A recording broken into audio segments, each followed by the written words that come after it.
Good morning पुरी. पुरीच्या माझ्या शेवटच्या व्लॉगमध्ये तुमचं पुन्हा एकदा स्वागत आहे.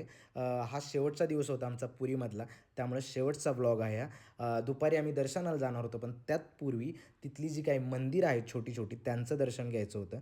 आणि ही बाबांची सवारी घेत आम्ही निघालो दर्शन घ्यायला. तिथे म्हणजे छोटी श्रीकृष्णाचं असेल, रामाचं असेल, हनुमानाचं असेल, अशी छोटी छोटी मंदिरं आहेत.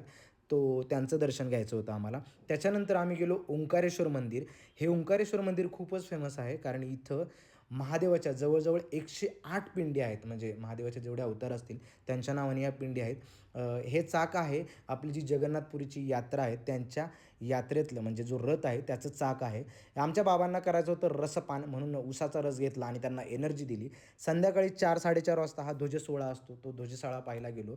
त्यामध्ये एक वैशिष्ट्य आहे की जो ध्वज असतो तो जुना ध्वज उतरवतात आणि नवीन ध्वज लावतात. हे सगळं एक माणूस वरती जातो आणि तो चढतो आणि तो लावतो. हा सोहळा खूप फेमस आहे इथला. तो सोहळा पाहिला, नंतर दर्शन घेतलं आणि आमचा त्याच्यानंतर प्लॅन होता की तिथलं जे पुरीमधलं जे काही स्ट्रीट फूड आहेत ते एक्सप्लोर करायचं.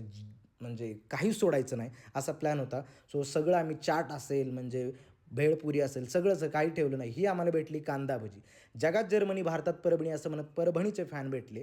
त्याच्यानंतर आम्ही गेलो स्वीट खायला. शेवट गोड करायचा होता आणि स्वीटमधलं म्हणजे काहीच ठेवलं नाही. मी स्वीट खात नाही, पण आज काहीच नाही ठेवायचं म्हटलं. सो सगळं स्वीट तिथलं जे काय मिळालं ते सगळं खाऊन टाकलं. मित्रांनो, ही माझी होती जगन्नाथपुरीची सगळी ट्रिप. तुम्हाला माझी ट्रिप कशी वाटली, ब्लॉग कसे वाटले, कमेंट करून सांगा आणि चॅनलला लाईक, शेअर, सबस्क्राईब करा. थँक्यू.